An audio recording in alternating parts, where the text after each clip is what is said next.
Praise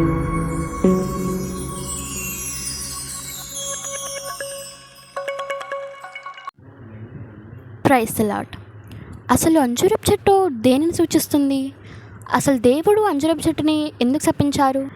మనం ఒకసారి పాత నిబంధనలో ఉన్న అంజూరపు చెట్టును, కొత్త నిబంధనలో ఉన్న అంజూరపు చెట్టు మధ్య ఉన్న తేడాలను చూద్దాం. Let's go. చరిత్రకారుల ప్రకారం అంజూరపు చెట్టును ఇజ్రాయెల్తో పోలుస్తారు. ముందుగా ఇది మనం ఆదికాండంలో చూస్తాం.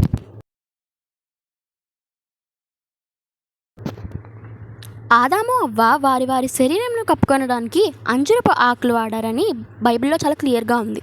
అంటే అంజూరపు ఆకులు ఎంత థిక్గా ఉంటాయో ఆలోచించండి. రాజుల 4వ అధ్యాయం ప్రకారం ప్రజలు అంజూరపు చెట్టు కింద నిర్భయంగా ఉండేవారు. అన్ని చెట్ల కింద మనం భయం లేకుండా ఉండలేం, కానీ అంజూరపు చెట్టు కింద ఉండొచ్చు. ఇర్మియాకు ఒక దర్శనం వస్తుంది. అందులో మంచి అంజూరపు పండ్లు, జబ్బుపడ్డ అంజూరపు పండ్లు ఉంటాయి. ఇందులో దేవుడు తన ప్రజలను మంచి అంజూరపు పండ్లుగా పోలుస్తారు. నేను వారిని అభివృద్ధిపరుస్తాను అని చెప్తారు. కట్ చేస్తే కొత్త నిబంధనలో ఫలాలు లేక నిర్జీవంగా ఉన్న ఒక అంజూరపు చెట్టును దేవుడు శపిస్తాడు.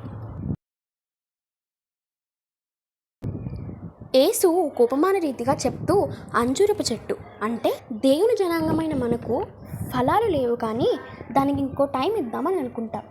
కానీ మనం ఇంకా టైం ఉంది కదా అని అడ్వాంటేజ్ తీసుకుంటాం. దీని ప్రకారం మనం ఎయిదర్ మంచిగా ఉండగలం లేదా చెడ్డగా ఉండగలం, అంతే తప్ప మనం 2 విధాలుగా ఉండలేం. మరి మనం ఎలా ఉన్నాం?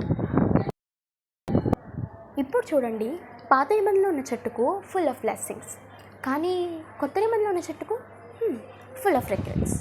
Then who are we? మనమందరం అంజూరపు చెట్టు వలె సురక్షితమైన వారిగా, మధురంగా ఉండేవారిగా ఉండాలని కోరుకుంటున్నాం. మీకు ఈ వీడియో నచ్చినట్లయితే please like, share and subscribe.